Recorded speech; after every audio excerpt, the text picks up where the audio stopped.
अस्सलामुअलैकुम दोस्तों, मैं हूं डॉक्टर जमील अहमद और आज हम अपने केपलर न्यूरो एनाटॉमी के फर्स्ट चैप्टर की सेकंड लेक्चर रिकॉर्ड करवाएंगे, जो कि नर्वस सिस्टम ऑर्गेनाइजेशन के बारे में हमने फर्स्ट लेक्चर में डिस्कस किया। अब सेकंड लेक्चर के अंदर हम डिस्कस करेंगे कि जो ऑटोनॉमिक नर्वस सिस्टम है उसके फंक्शंस क्या क्या हैं। तो जब हम ऑटोनॉमिक नर्वस सिस्टम के पे बात करते हैं तो इसके बारे में ये है कि ऑटोनॉमिक नर्वस सिस्टम वो सिस्टम है जो ऑटोमेटिकली काम करता है, that is not in voluntary control of our cells. यानी जानदार के वॉल्यूंटरी कंट्रोल में नहीं होता, बल्कि सिस्टमिक वे में अल्लाह ताला ने इसको बनाया है इस तरह है कि जो इनवॉल्यूंटरी यानी हमारी मर्जी के हिसाब से ये नहीं चलता, बल्कि ये नेचुरल वे में एक रिदमिक वे में चलता रहता है, जो हमारे कंट्रोल में नहीं होता, इनवॉल्यूंटरी होता है। इसके बेसिकली दो टाइप्स होते हैं। एक होता है सिंपैथेटिक ऑटोनॉमिक नर्वस सिस्टम और दूसरा होता है पैरासिम्पैथेटिक ऑटोनॉमिक नर्वस सिस्टम। इन दोनों में बेसिक डिफरेंस ये है कि जो सिंपैथेटिक ऑटोनॉमिक नर्वस सिस्टम है इसके लिए मशहूर एक अल्फाज है, बोला जाता है फाइट एंड फ्लाइट रिस्पॉन्स के लिए। एंगरनेस, एक्सरसाइज वगैरह, इनमें ये ज्यादातर sympathetic autonomic nervous system fight and flight response में ज्यादा एक्टिव रहता है, जबकि नॉर्मल जो एक कैजुअल सिस्टम जो चलता है वो है पैरासिम्पैथेटिक ऑटोनॉमिक नर्वस सिस्टम। लेकिन रियलिटी ये है कि ये दोनों अल्टरनेटिवली काम करते रहते हैं हर एक इनवॉल्यूंटरी ऑर्गन के अंदर, जिसके काम जैसे हार्ट है तो हार्ट की बीट हमारे कंट्रोल में नहीं होते, हम अपनी मर्जी से उसे कभी भी नहीं रोक सकते। तो वहां पे दोनों एक ही टाइम पे फंक्शन कर रहे होते हैं। तो जितने भी सिस्टम्स हैं जहाँ पे भी ये ऑटोनॉमी नर्वस सिस्टम का एक्शन है वहां पे उन दोनों के अल्टरनेटिव फंक्शंस चलते रहते हैं। ठीक है। तो अभी इसको समझने के लिए हमें समझना होगा कि ये ऑटोनॉमिक नर्वस सिस्टम किस तरह काम करता है और इसके स्ट्रक्चर बेसिकली किस तरह है। तो जो ऑटोनॉमिक नर्वस सिस्टम है इसके अंदर इस तरह है कि इसके ये दो सेल न्यूरॉन्स के थ्रू टारगेट ऑर्गन तक पहुंचता है। इसका फर्स्ट न्यूरॉन की जो सेल बॉडी है that lies in the central nervous system. ठीक है। और सेकंड जो सेल बॉडी है वो पेरीफ्री में लाया करती है, जिसको हम गेंगलियन कहते हैं, जहाँ पे इसकी सेल बॉडी होती है। अब क्या होता है कि वो नर्व फाइबर जो इस गेंगलियन से पहले हो यानी टुवर्ड्स सेंट्रल नर्वस सिस्टम हो उसको प्री गेंगलियनिक नर्व फाइबर बोला जाता है। और वो नर्व फाइबर जो इस गेंगलियन के बाद में चले उसको बोला जाता है पोस्ट गेंगलियनिक नर्व फाइबर। यानी लफ्ज से ही पता चल रहा है कि गेंगलियन से पहले है तो प्री गेंगलियनिक, अगर बाद में है तो पोस्ट गेंगलियनिक नर्व फाइबर। अब इस गेंगलियन के अंदर क्या होता है, जो पोस्ट गेंगलियनिक नर्व फाइबर है उसकी सेल बॉडी होती है, और उसके अलावा एनास्टोमोसिस के लिए, सिनेप्स के लिए यहाँ पे नर्व एंडिंग होती है प्री गेंगलियनिक नर्व फाइबर की। ठीक है। अब ये जो यहाँ पे होती है तो इन दोनों के बीच एक स्पेस होती है जिसको हम बोलते हैं सिनेप्टिक क्लेफ्ट। और इस पूरे की पूरी जो ज्वाइनिंग है, इन दोनों का आपस में मिलना, this is called as synapse. और इसके बीच जो स्पेस है that is called as synaptic cleft. और ये जो नर्व है और जो मेम्ब्रेन है, sorry, pre ganglionic nerve fibre की, इसको pre ganglionic nerve fibre membrane बोला जाता है। और ये जो है इसको पोस्ट गेंगलियनिक मेम्ब्रेन बोला जाता है। ठीक है। अब हमें ये समझना है कि ये एक्ट किस तरह करते हैं, इनके अंदर फंक्शन क्या है। एक बात को जहन में रख लें जो सब में कॉमन है ऑटोनॉमिक नर्वस सिस्टम में, वो ये कि जितने भी ऑटोनॉमिक नर्वस सिस्टम के गैंग्लियंस हैं वहां पे जो रिसेप्टर होता है पोस्ट गैंग्लियनिक फाइबर पे, यानी ये यहाँ पे जो सेल बॉडी है इस पे, वो होता है एन एन टाइप, यानी निकोटिनिक एन टाइप होता है, जहाँ पे एसिटाइल कोलिन एक्ट करता है। निकोटिनिक रिसेप्टर दो किस्म के हैं, एक होता है मस्कुलर टाइप जिसको एन एम बोलते हैं, और दूसरा होता है N N nicotinic neuronal type, इसको बोल सकते हैं आप आसानी के लिए। ठीक है। अब यहाँ पे इसको प्रॉपर तरीके से समझें, देखें। जो गेंगलियन है यहाँ पे ये सिनेप्स है, तो इस जगह पे जो रिसेप्टर काम कर रहा है, फिर चाहे वो पैरासिम्पैथेटिक ऑटोनॉमिक नर्वस सिस्टम क्यों ना हो, तो रिसेप्टर कौन सा है, एन एन टाइप। यहाँ पे सिंपैथेटिक ऑटोनॉमिक नर्वस सिस्टम है, तो रिसेप्टर कौन सा है, एन एन टाइप। यहाँ पे भी क्या है, एन एन टाइप है। ठीक है। उसी तरह एड्रिनल मेडुला जो है that is also derived from neural crest cell, जैसे हमने पिछली पिछली वीडियो में पढ़ा था। तो इस पे भी जो रिसेप्टर होता है that is also N N type. ठीक है। अब इसमें कुछ और चीजों को समझने की जरूरत है। वो ये कि जो भी पैरासिम्पैथेटिक ऑटोनॉमिक नर्वस सिस्टम है, उसके प्री गैंग्लियनिक न्यूरॉन्स जो हैं वो लार्ज होते हैं साइज में, लेंदी होते हैं, जबकि पोस्ट गैंग्लियनिक न्यूरॉन्स जो हैं वो शॉर्ट होते हैं। जबकि सिंपैथेटिक ऑटोनॉमिक नर्वस सिस्टम में ये अपोजिट है। इसमें क्या होता है कि जो प्री गैंग्लियनिक न्यूरॉन्स हैं सिंपैथेटिक ऑटोनॉमिक नर्वस सिस्टम के, वो शॉर्ट होते हैं, और पोस्ट गैंग्लियनिक ऑटोनॉमिक न्यूरॉन्स जो हैं वो क्या होते हैं, लार्ज होते हैं, साइज में लेंदी होते हैं। एक बात और समझ। दूसरी बात ये कि सिंपैथेटिक ऑटोनॉमिक नर्वस सिस्टम के पोस्ट गैंग्लियनिक न्यूरॉन वाली पॉइंट जो है, जहां पे भी एक्सेप्शन होता है, whenever there is a rule there is an exception. तो यहाँ पे ये एक्सेप्शन है कि इसके अंदर एड्रिनल मेडुला न्यूरोट्रांसमीटर रिलीज नहीं करता, ना ही नर्व्स के थ्रू काम करता है, बल्कि वो क्या करता है, न्यूरो ह्यूमरल ट्रांसमिशन करता है। यानी वो जो अपने ट्रांसमीटर्स हैं उनको ब्लड के अंदर सीक्रेट करता है। जैसे कि यहाँ पे लिखा हुआ है इपिनेफ्रिन, तो एड्रिनल मेडुला इपिनेफ्रिन को सीक्रेट करता है, जो ब्लड में जाते हैं और जाके एक्ट करते हैं। अब पोस्ट गैंग्लियनिक न्यूरॉन के थ्रू जो एक्शन होता है मेन टारगेट ऑर्गन पे पैरासिम्पैथेटिक ऑटोनॉमिक नर्वस सिस्टम में, वो होता है थ्रू एसिटाइल कोलिन। तो यहाँ पे पोस्ट गैंग्लियनिक जो न्यूरोट्रांसमीटर है वो कौन सा है, दैट इज एसिटाइल कोलिन। ये हमें याद रखने की जरूरत है।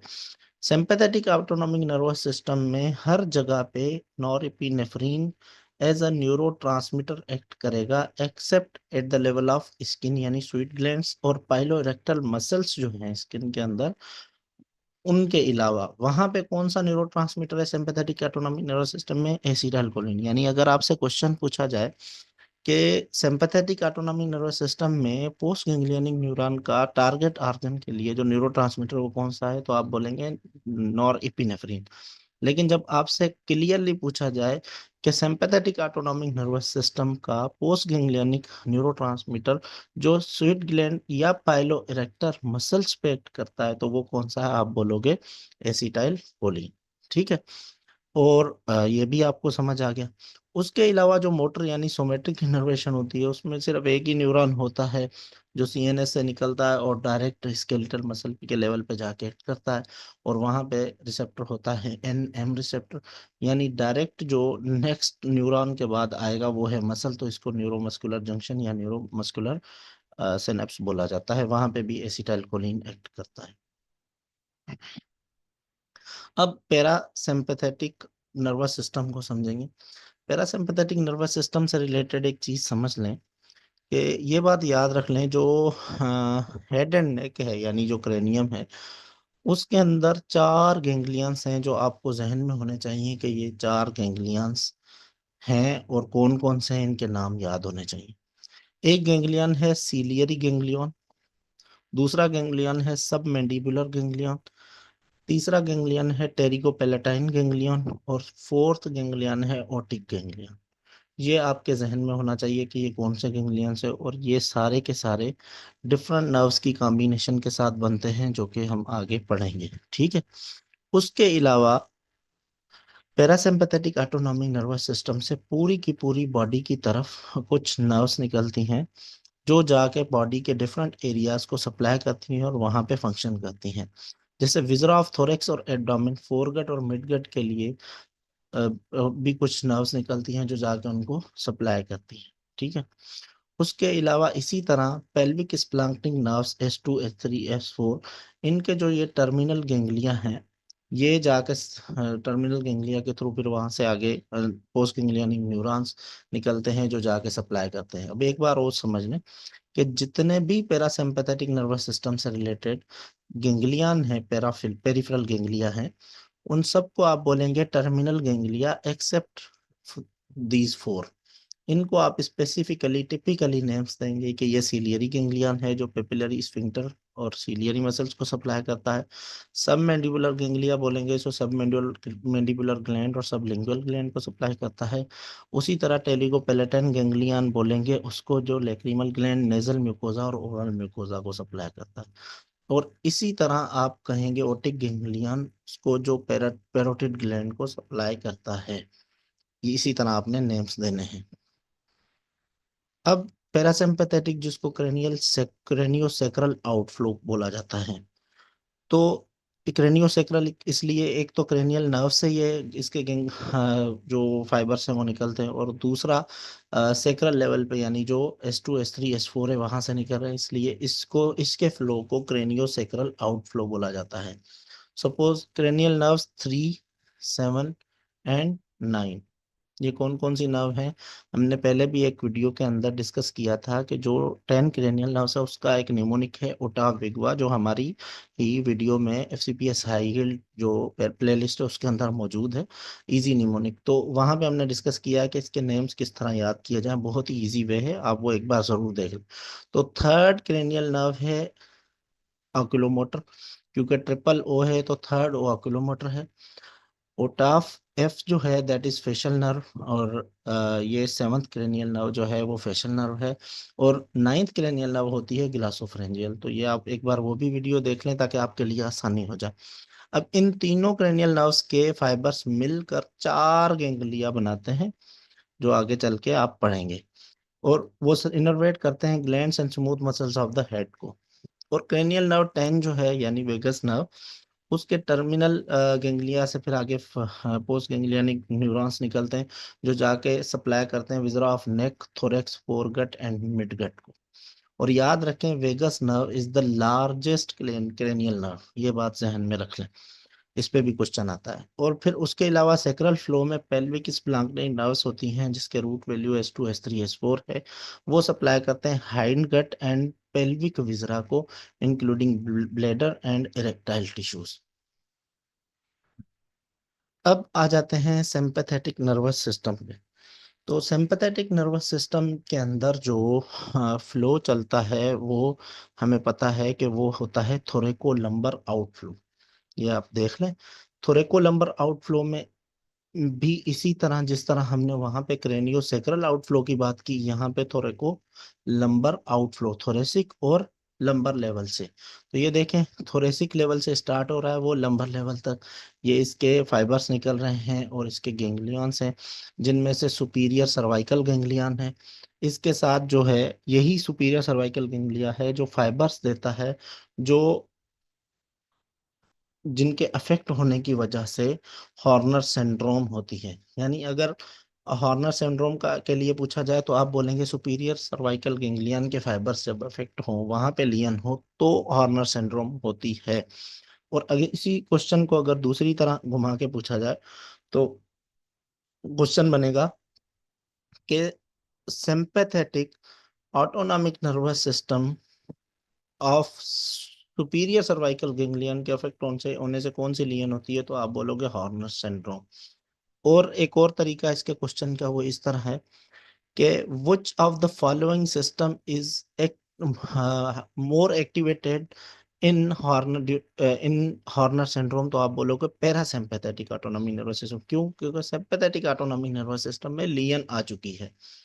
और इसी तरह बोला जा सकता है कि हॉर्नर सिंड्रोम में कौन सा सिस्टम जो है वो आई मसल से रिलेटेड अफेक्ट होता है, तो आप उसके आंसर में बोलोगे वो कौन सा है, सिंपैथेटिक ऑटोनॉमिक नर्वस सिस्टम। इसी तरह दूसरे गैंग्लियंस होते हैं, middle cervical ganglion, vertebral ganglion, cervicothoracic ganglion, ये सारे के सारे गैंग्लियंस मौजूद हैं जो कि सिंपैथेटिक ऑटोनॉमिक नर्वस सिस्टम के अंदर आते हैं।